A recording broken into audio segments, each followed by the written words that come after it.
Question number 8,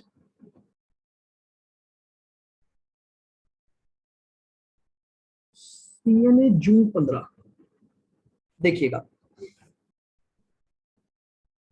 the following information is extracted from the cost accounting records of Ray Gold Limited, a cement company, for the year ended 31st March 15।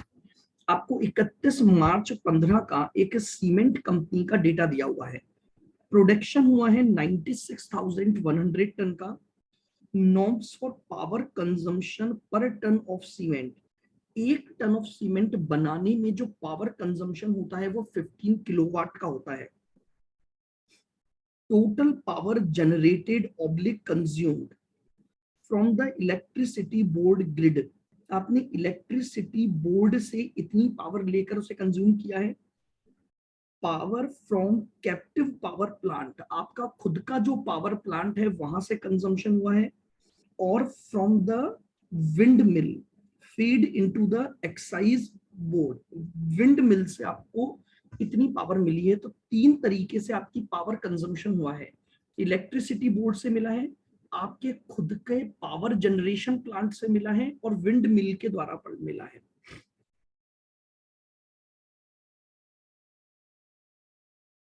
Grid and drone at the factory site, ठीक है। Cost of fuel consumed दे रखा है। Other operating cost of generating the set दे रखा है। और total operating cost of windmill दे रखी है। आपको ये दिया हुआ है कि जो विंड मिल से आपके पास पावर आई उसकी कितनी कॉस्ट है, और जो आपने खुद कैप्टिव पावर प्लांट बनाया उसकी कितनी कॉस्ट है। The electricity board deduct 10% of the power feed into the grid towards the transmission loss. जो इलेक्ट्रिसिटी बोर्ड है उसने ये डिटेक्ट किया है कि जो 10% है वो आपके ट्रांसमिशन में क्या हो जाता है, लॉस्ट हो जाता है। As a cost auditor of the company, how will you present the above data in the annexures to the cost audit report. तो उसके लिए पहले हमें कॉस्ट निकालनी पड़ेगी। तो देखिए हमारे पास 3 तरह की पावर है। देखिएगा,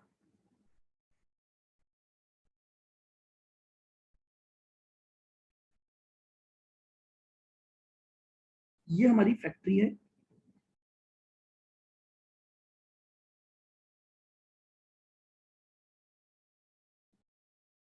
ये है इलेक्ट्रिसिटी बोर्ड।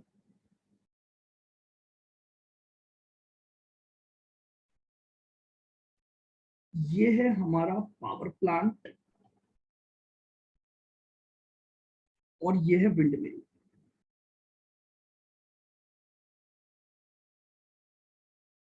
हमें यहां से पावर मिलती है कितनी,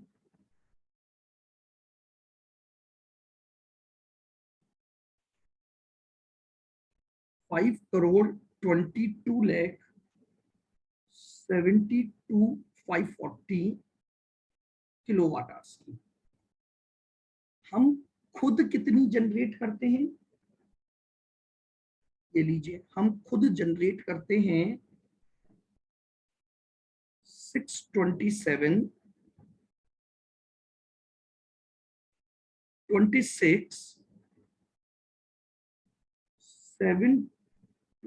किलोवाट आवर्स, ये हम खुद जनरेट करते हैं।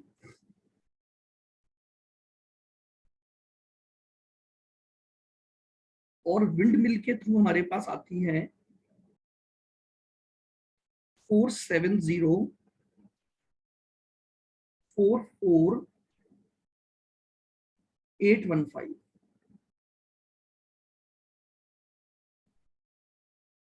ये लीजिए,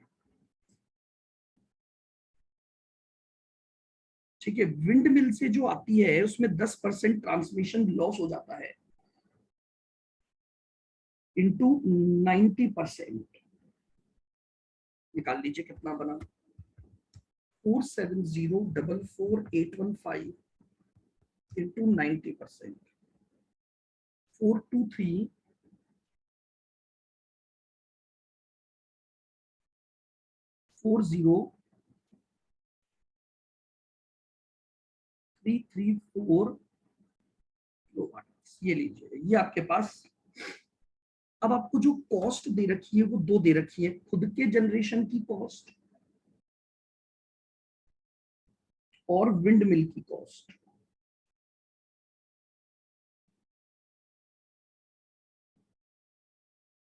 ये दे रखी है 733.89,913।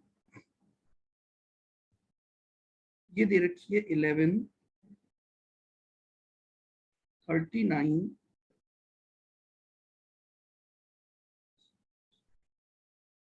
234 प्लस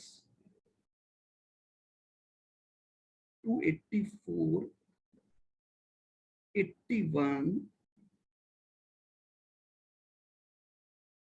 558,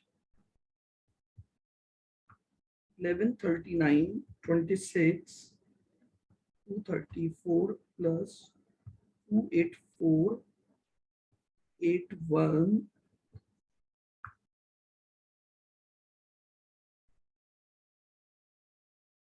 1424, 07,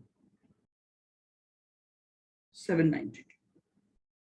लेकिन यहां की कॉस्ट गिवन नहीं है। अब यहां की कॉस्ट गिवन नहीं है, तो अब हमारे पास दो बेसिक अजम्पशन है जिस पर हम ये क्वेश्चन सॉल्व कर सकते हैं। पहली अजम्पशन, जो विंड मिल, भाई ये भी इलेक्ट्रिसिटी बोर्ड से आ रही है और ये भी इलेक्ट्रिसिटी बोर्ड से आ रही है, तो जो विंड मिल से प्रोवाइड करने की कॉस्ट पर किलोवाट आवर्स है वही मैं यहां अप्लाई कर दूं। समझ रहे हैं बात को? जब विंड मिल है, विंड मिल से हमने इतनी इफेक्टिव पावर ली जिसके लिए हमें ये कॉस्ट इनकर्ड करनी पड़ी, तो यहां पर हम रेट निकाल सकते हैं और वही रेट हम यहां लगाते हैं। Assumption number 1। क्यों? क्योंकि दोनों इलेक्ट्रिसिटी बोर्ड से आए हैं। अजम्पशन नंबर 2, हम ये माने कि ये जो पावर सप्लाई हुई है ये फ्री ऑफ कॉस्ट हुई है।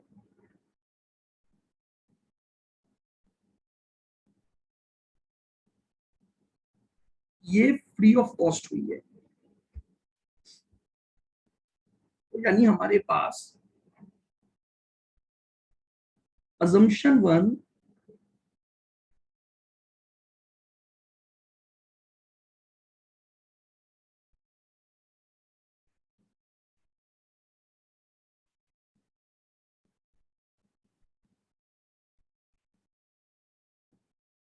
as applicable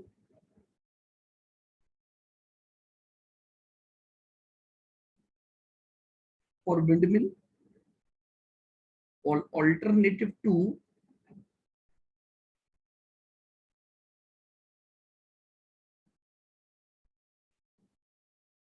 provided free of cost. तो हमारे पास दो ऑल्टरनेटिव हैं इस क्वेश्चन को सॉल्व करने के। बताइए, क्लियर है बिल्कुल point?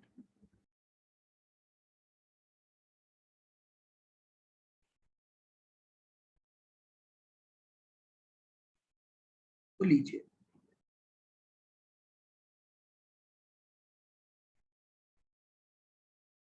Alternative 1,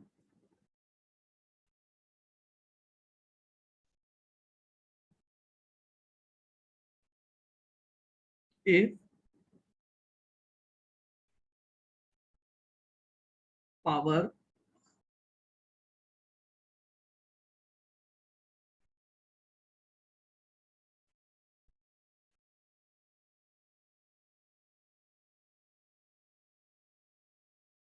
purchased from electricity board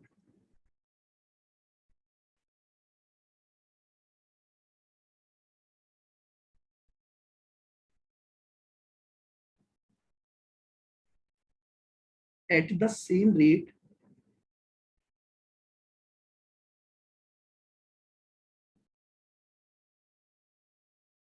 as applicable for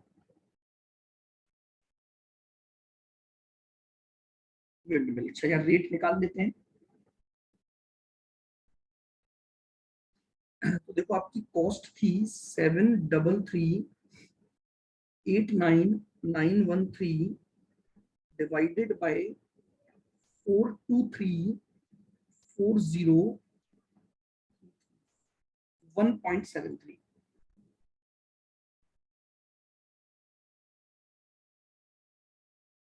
पर किलोवाट आवर्स। तो आइए अब हम पावर की कॉस्ट निकाल लेते हैं।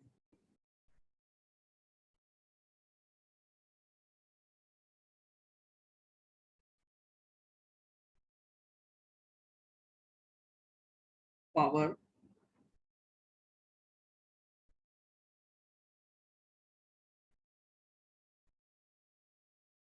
Purchased from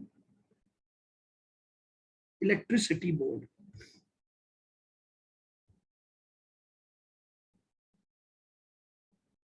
52272 1.73। ये लीजिए 52272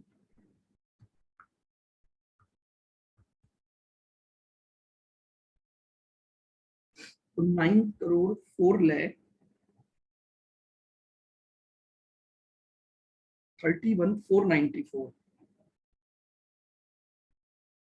ये आपकी कॉस्ट आ गई।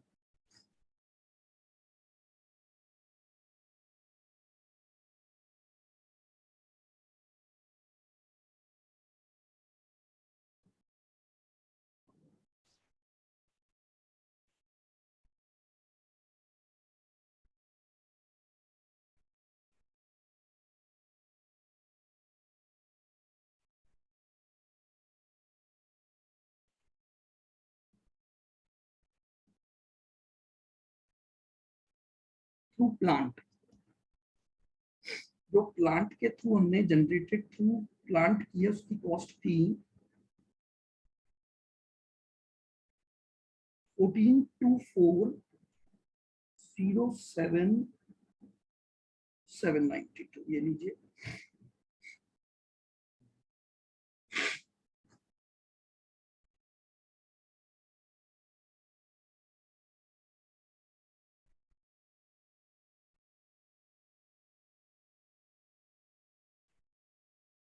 Power generated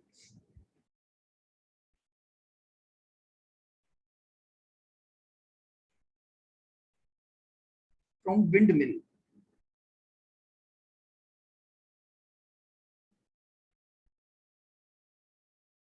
913।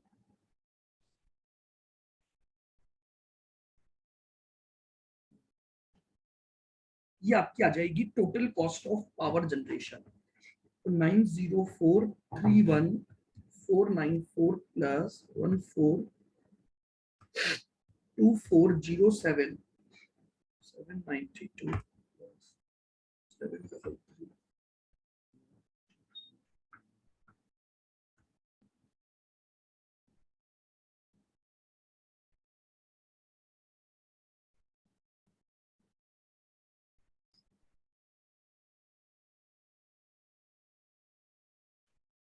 ये लीजिए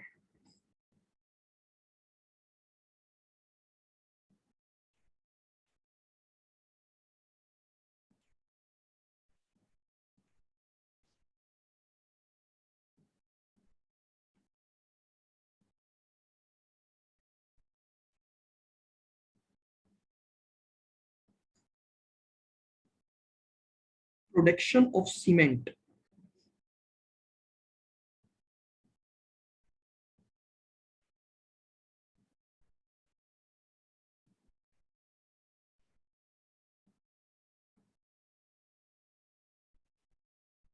इतनी कॉस्ट इनकर्ड करके 96,100। ये लीजिएगा 06229,199 डिवाइडेड बाय 96,100 तो हमारी 318।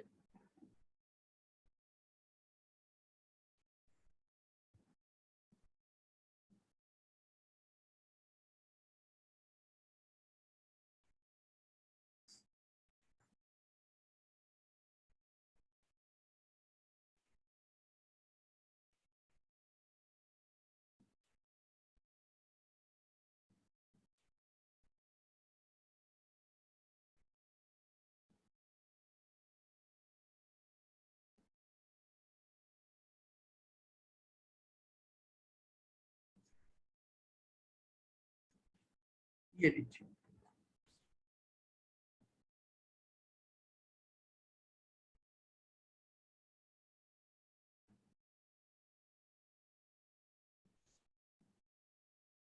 assumption 2, if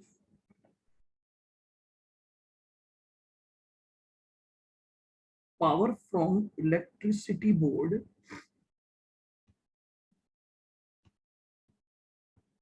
is free of cost,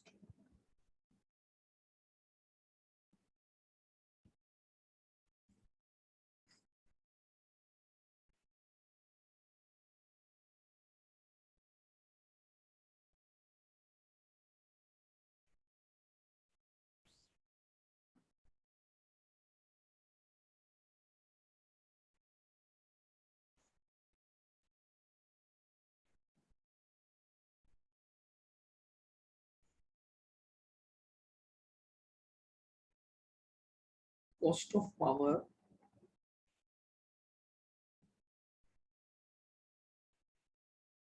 if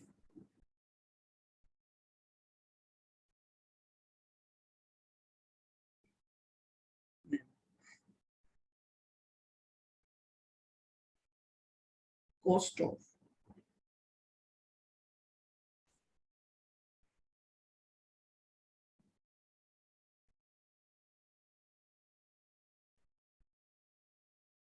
self generated power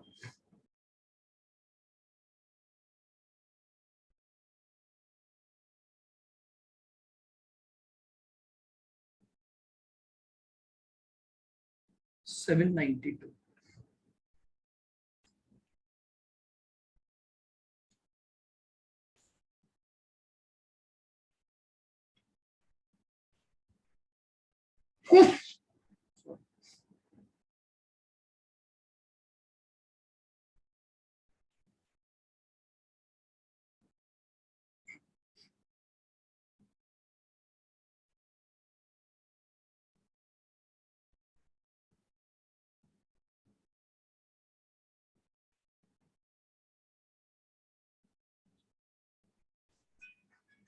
If received from windmill,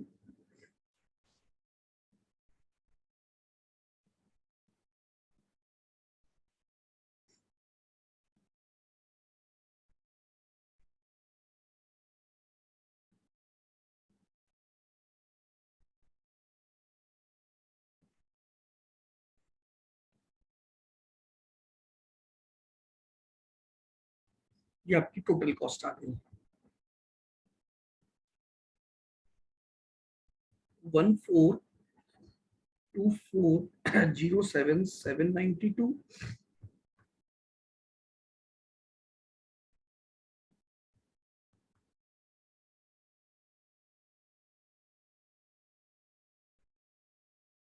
crore 57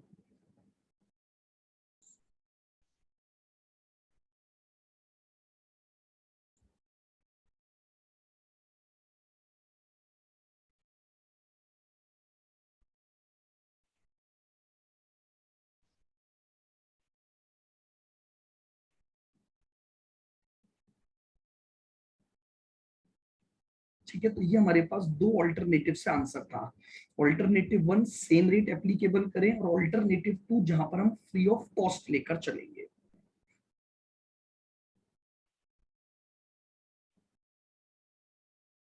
आइएगा, नेक्स्ट है क्वेश्चन नंबर 10।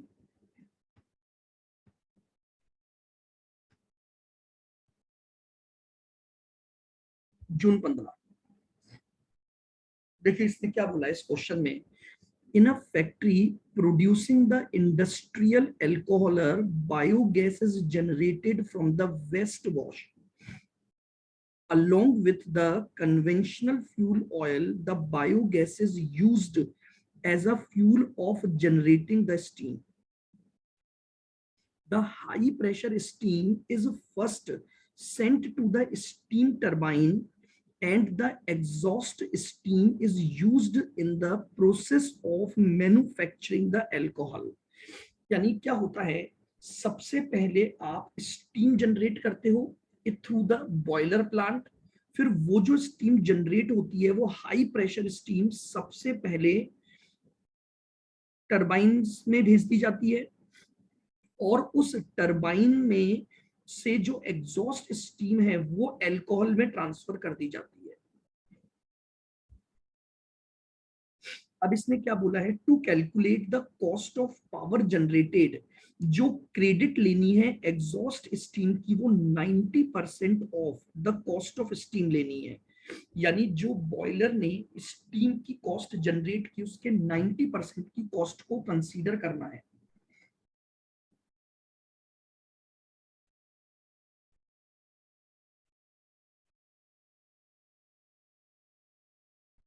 ठीक है, you are required to prepare to separate cost sheet for the steam और for the power. तो आइए,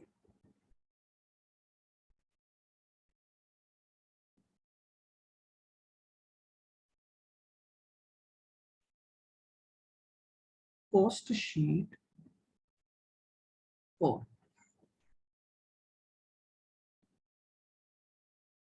steam generated,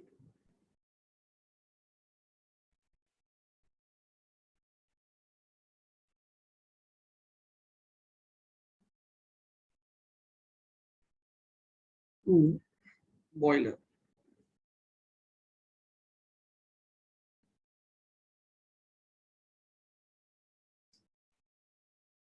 सबसे पहले दे रखी है cost of water,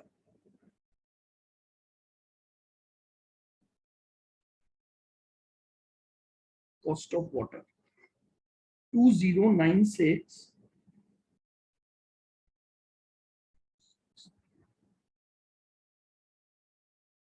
350।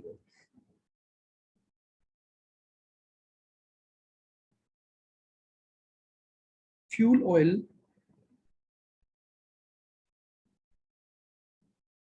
1837 70900।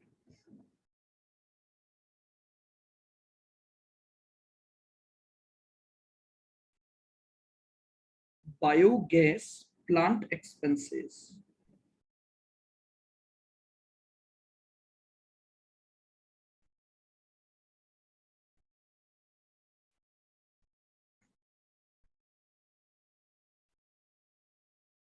516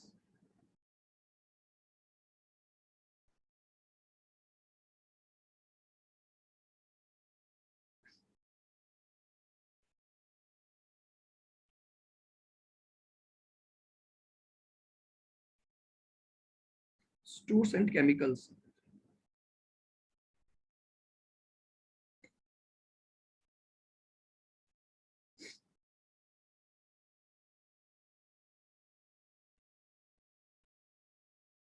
514150।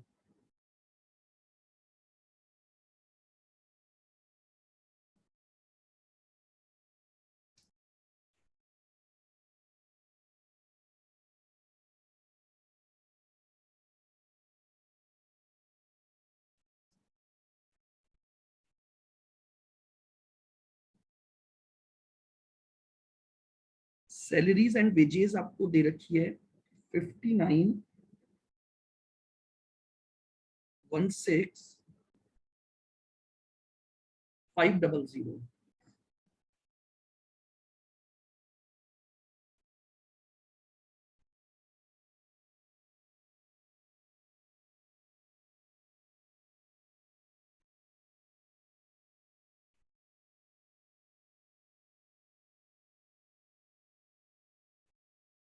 Repairs and maintenance है 1,31,28,310।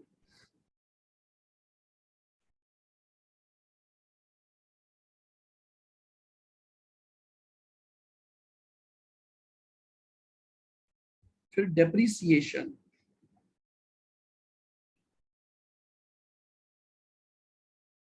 34,49,480।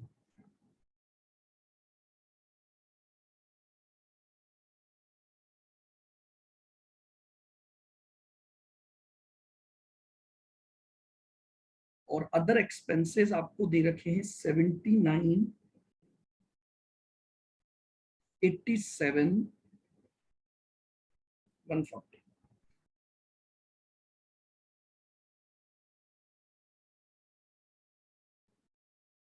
ये टोटल लगा दीजिए आप सारा।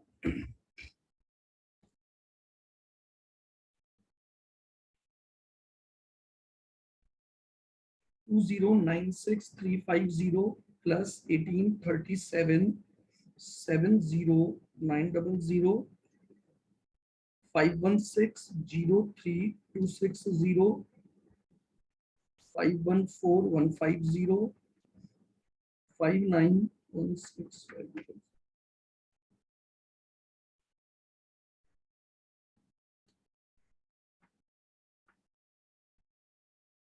3449480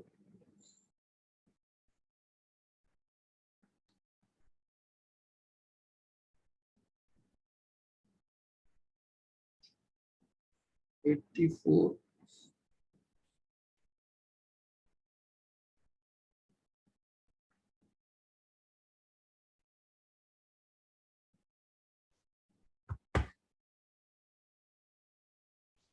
क्लियर बिल्कुल।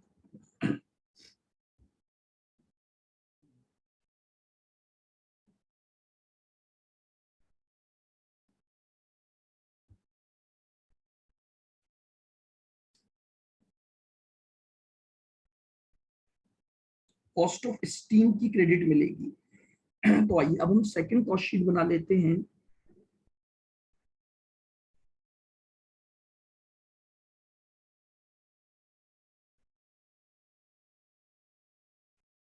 Cost sheet for power. इसमें सबसे पहले तो हम ले लेंगे cost of steam.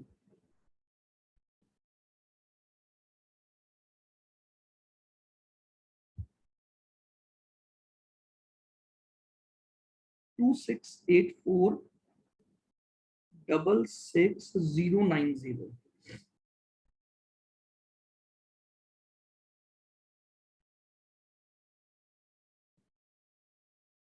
Store and chemicals.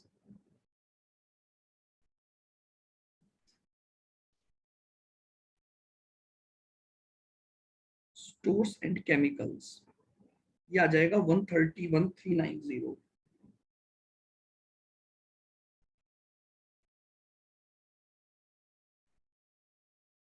Salaries and wages.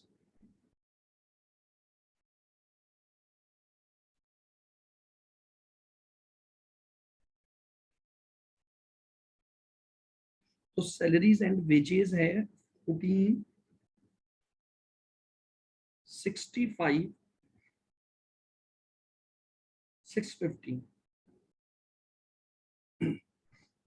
repairs and maintenance।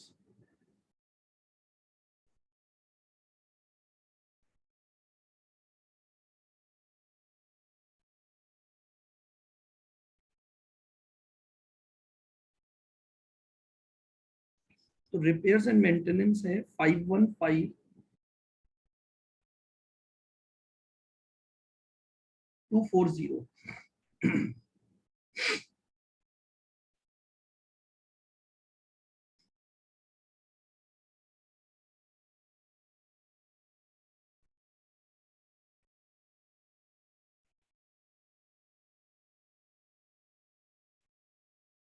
आइए अब डेप्रीसिएशन है 1299,050।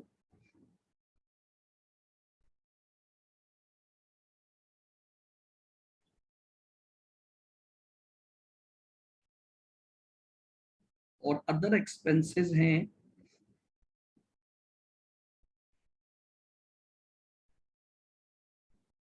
241,320।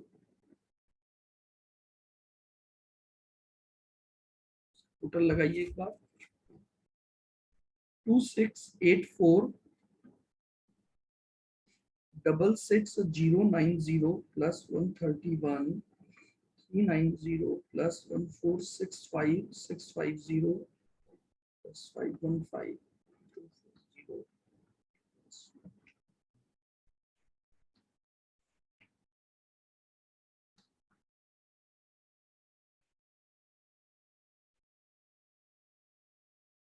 272118,740.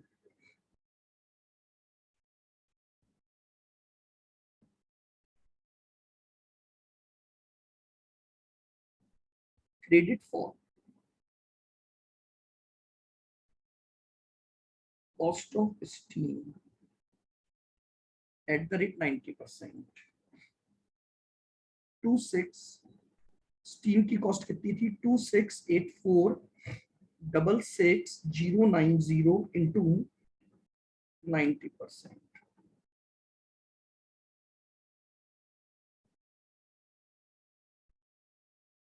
ये लीजिए.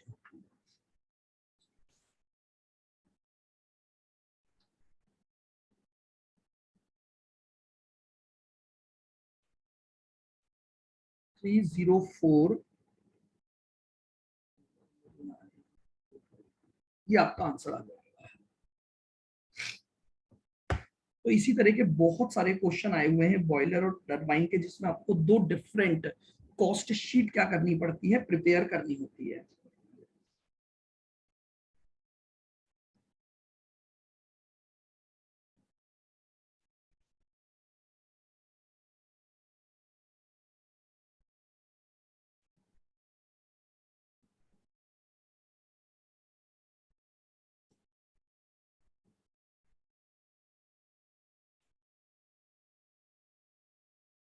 नेक्स्ट है question number 12.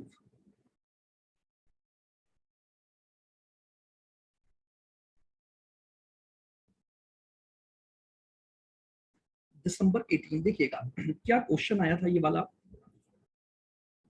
Fortune Textile is using water for the production and consumption purposes and raised the water from a water body nearby and through the recycling process. एक textile को water चाहिए और इसके लिए वो वाटर रेस करती है recycling process से. The water is treated through two process and is transferred to the reservoir of the plant to supply for the boiler. आप इन प्रोसेस को खत्म जब करते हो तो उसके बाद ये रिजर्वेयर में चला जाता है, जहां से ये प्लांट को मिलेगा जब टेक्सटाइल में रिक्वायरमेंट होगी. Washroom, humidifications, weaving etcetera.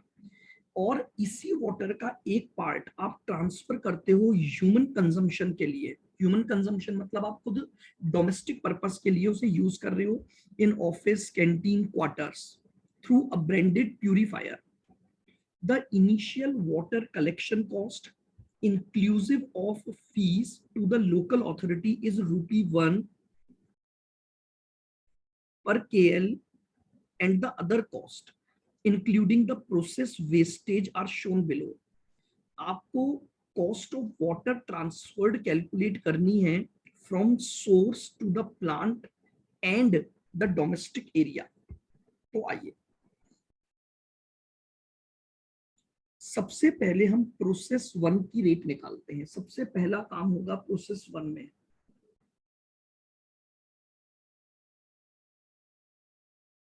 धीरे धीरे आराम से सुनना. वाटर रेज्ड कितना हुआ है?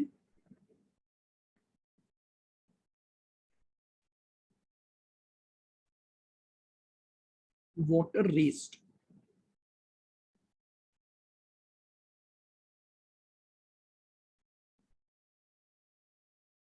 26,000 और वाटर ट्रांसफर्ड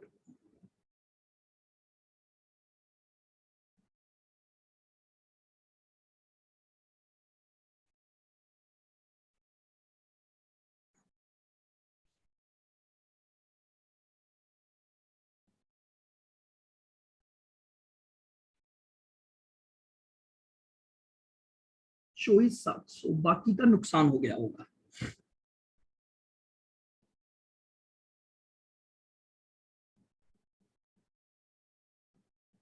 क्योंकि उसने बोला है वेस्ट हो जाता है. आइए अब सबसे पहले कॉस्ट ऑफ वाटर रेज्ड.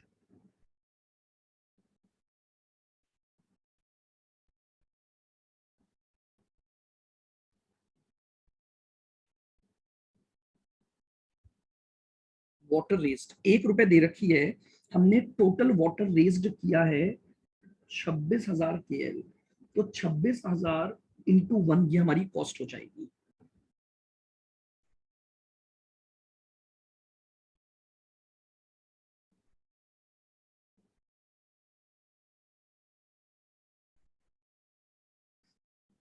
ठीक है, ये आ गई cost of water raised.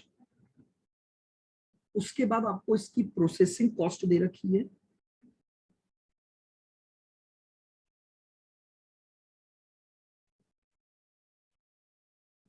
Processing cost 57,460,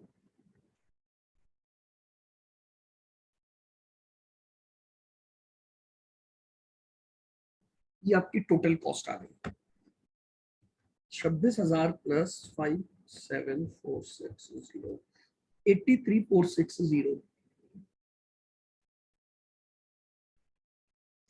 83,460 आपकी टोटल कॉस्ट आ गई। तो अब हम cost per unit of water transfer निकाल लेंगे।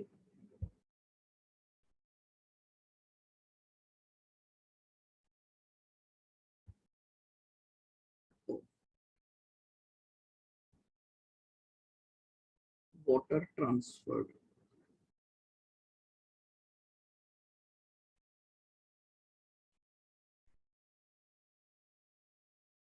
देखो 83,460, इसको हम यहां बनाते हैं,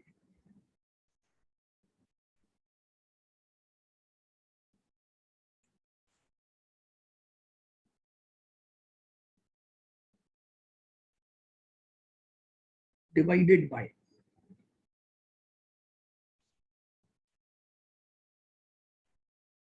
24,700, तो 83,460 डिवाइडेड बाय 24,700, 3.379, ये यहां पर आ गई। अब आइएगा प्रोसेस 2 पर आते हैं, क्योंकि प्रोसेस 1 से ये रिसाइकलिंग में जाएगा प्रोसेस 2 में। अब आपको एज इट इज दे रखा है 24,700 का यहां पर वाटर रेज्ड हुआ है, और वाटर ट्रांसफर्ड हुआ है 23,400। कॉस्ट ऑफ वाटर रेज्ड क्या आएगी, जो यहां पर आपने कॉस्ट रेज की थी, देखो 24,700 प्रोसेस 1 से प्रोसेस 2 में गया है, तो इसी 24,700 की जो कॉस्ट है आपकी 83,460, वो यहां ट्रांसफर हो जाएगी।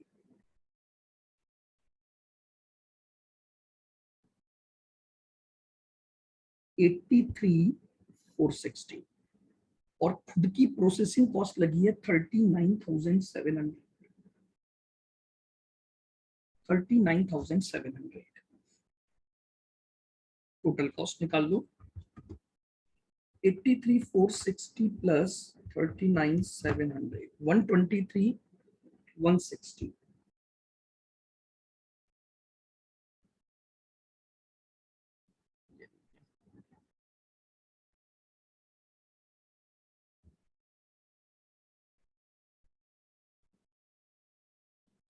Divided by total water transfer होगा 23,400 का,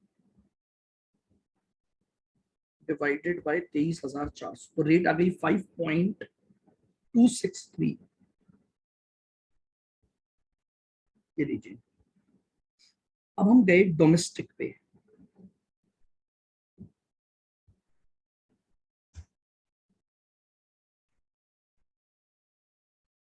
डोमेस्टिक में वाटर रेज्ड हुआ है 6,500, ट्रांसफर्ड भी 6,500 ड्यू टू द प्यूरिफायर। अब इसकी कॉस्ट निकालेंगे, तो प्रोसेस 2 में हमारी कॉस्ट आई थी 5.263, तो ये आ जाएगा 5.263 इंटू 6,500,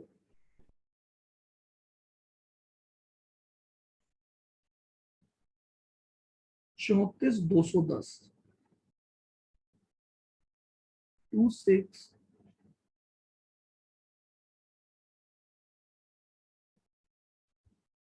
5.263 इंटू 6,500, ठीक है ना। और इसकी खुद की प्रोसेसिंग कॉस्ट दे रखी है 15,000। तो 15 प्लस 34210 49210,